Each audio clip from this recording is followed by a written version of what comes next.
the hospital. Wanted to build an entire city from scratch? And you like games like SimCity or Cities in Motion? Well, then we might have a game for you. That is Cities Skylines. The title screen is coming up here in just a second. This is live, folks. We're not going to edit it at all. Well, Michal, you can tell us about the genre of this game. This game is actually not from creators of SimCity, because it looks a lot like it, but it's from creators of Cities in Motions 1 and 2. Mm-hmm. And in this game, you're going to make a cities, huge, big cities, and in a complex way, you're going to manage all about the cities. And there are 12 maps in the base game without the DLC, but there are 45 more levels if you buy all the DLCs, because there's over 30 DLCs. That's a lot. The base game is also missing scenarios. The scenarios are, there's 11 of them are DLCs only. So what you're going to play in the game is the map as it is, without any story, any background, just the map. But this map, you can really, it's 2 kilometers square, but you can expand it to 36 kilometers square. So you're going to start at the beginning to building a small city, but then you can grow it. It's like super, super big. And there's an editor on this game that is, there's a lot to edit in this game. There's a map editor, theme editor, asset editor, and scenario editor. And there are even like from the creators of this game, there are some modes, like it's basically cheats for unlimited money or resources. Mm-hmm. But how is different this game than any other? Well, compared to most city building simulators where you choose individual buildings and you decide, okay, I want a house here and a house here and a shop here, there's a lot of control that you can have over this, but it's a bit different. You don't have like that micromanagement. This is more of like a mayor simulator than like a city building simulator in some ways, because you can't control all the little details. And one of the biggest ways that you see that is that you control the zoning once you build the streets and the power lines and the water lines, which are kind of tricky to get the hang of in the beginning. But then you just decide, okay, this is going to be a residential area, and this is going to be an area for shops, and this is going to be an area for industry. And the game kind of starts slowly popping those buildings up, which is a really satisfying kind of feeling of organic growth of the city, that you don't have to select each building and micromanage it, but you just kind of make a plan, and the city just starts growing right in front of you. One of the cool things also is that once your city is built out a little bit, you can choose districts. And within that district, you can set like specific laws, like here there's no smoking, or you can change the taxes based on certain areas. So you could create like a special tax incentive area for the tech industry or something like that. So your role is to make a plan so that the city can be successful. And then all the little AI people actually like build the city up based on your plan. Yeah, but the game can be quite overwhelming because there's a lot of things to do. As you said, you're not only building each districts and cities, you're gonna build electricity, water, and everything all about it. Mm-hmm. And the base game does have a night and day cycle. Mm-hmm. It wasn't there in 2015 when the game came out, but with the patch, and there is a special DLC for that, but with the patch in the base game now, it is a thing. There is day and night cycle. Mm-hmm, mm-hmm. And you had some problem with tutorial, right? Well, tutorial. Can we really... This tutorial does not hold your hand as much as it should, I think, for such a complicated game. I mean, actually, once I got into it, it's a bit more intuitive. You start figuring things out. But the very beginning of how to connect the power lines, how to make sure that the water and the sewage run in the right directions and that things are connected, I didn't feel like it was clearly explained in the tutorial. I actually had to restart several times because I built like a whole network of roads that, okay, this is going to be the foundation of my city.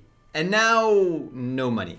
So I had to restart and then realize that like buildings didn't have enough electricity and restart and yeah. Caleb, imagine this is the base game that you had problem with, and if you're gonna look at the Steam on this game, there's 34 DLCs. Yeah. So I should mention that there's 6 major DLCs, and the game is rather like it's quite friendly. Like there's no disasters unless you buy the DLC. There's a DLC for disasters, natural disaster DLC, and there's DLC Park Life that is quite important because thanks to this special DLC, you can not only build a super big parks, but also zoos and theme parks. So it's like Zoo Tycoon and Roller Coaster Tycoon in one game. Can the lions escape? I don't know. It's quite possible. But there's a lot in this DLCs. There's so many of them. But yeah, let's go to Should You Play It. That is an important thing that I wanted to point out, though, that compared to a lot of city builders that I have played, there's not a lot of stress here. So there's no natural disasters, there's no riots, there's no revolutions. Well, people are dying in this game, but yeah. People can leave. Your city can fail, definitely. But things aren't going to suddenly happen that change the formula. And I think once your city gets to a certain size and is kind of self-sustaining, it's kind of more of once you get into it, more of a relaxing city builder simulator than some of the more survival based city simulators. I think you already went to Should You Play It? Well, I'm not saying that's a good. I'm not saying that's a good thing or a bad thing. But before we get to Should You Play It, you should know that this game is actually free from the Epic Game Store for the second time. If you missed it the first time, the first time was last year, 2021. 2020. Yes. Christmas. December. For one day. It was free for one day. So maybe you missed it. Now you have a whole week to claim it. That is the week of February 10th, 2022. So go to Epic Games, add it to your library, keep it forever, and stay subscribed to Should You Play It, because we review every free game from the Epic Games Store. And then, if you subscribe to us, you'll never be bored again. Yes. So, should you play City Skylines? I like city builder games, but most of the ones that I have played have like those natural disasters and there's more stress into it. I think the big difference that you have to understand with this one is that you need to create your own rewards. You need to be excited about the idea of creating a big city. You need to have an idea in your mind. Oh, maybe I could create a city like this. And moving towards that is the reward. The game isn't going to kind of stress you out. It's not going to hold your hand. It's a sandbox to just kind of explore your idea of creating a city. So if you're only a first-person shooter gamer and you need some like regular rewards and achievements and things like this, this probably isn't going to catch your interest. But if you're excited about the idea of creating a city just from your own ideas, there's enough detail here that I think once you get past the initial difficulty, that yes, this is worth playing for anyone who likes simulators, who likes builders, and who has a creative mind so that you can create your own rewards in a video game like this. All right, I mostly agree, mostly because I do find goals in the game because you can run out of money. And there's the population goals. Yeah, the population can go down. There could be more robbery, fires, people dying a lot, more crime. And as you build the city, it is as you said. As you build a city, this is your reward. You build it as you want, and you will feel the success in if the city will survive and if it expands, because when you succeed, you can expand it to 36 square miles. So you can have a gigantic city. Yes, there are a lot of things you can do there, even like special heat maps for heat and traffic jam to make it easier for you, but there are a lot things to click on.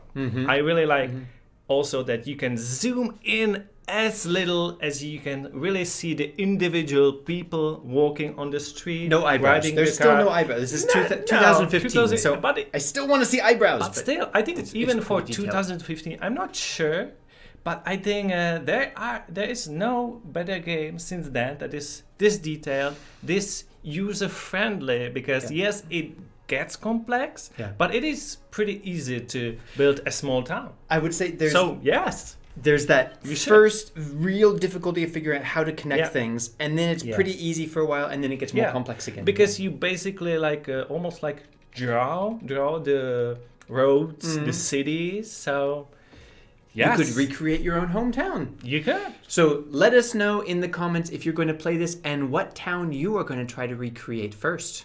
Or if you're interested in any of the DLCs, there's like Modern Japan DLC, Snow DLC, other transportation. Industry. There's so many. Airports. And some of them are pretty cheap, and they hopefully will be on sale on Epic Games Store. That would be once this game is for free. All right, thanks for watching. We will see you in our next video.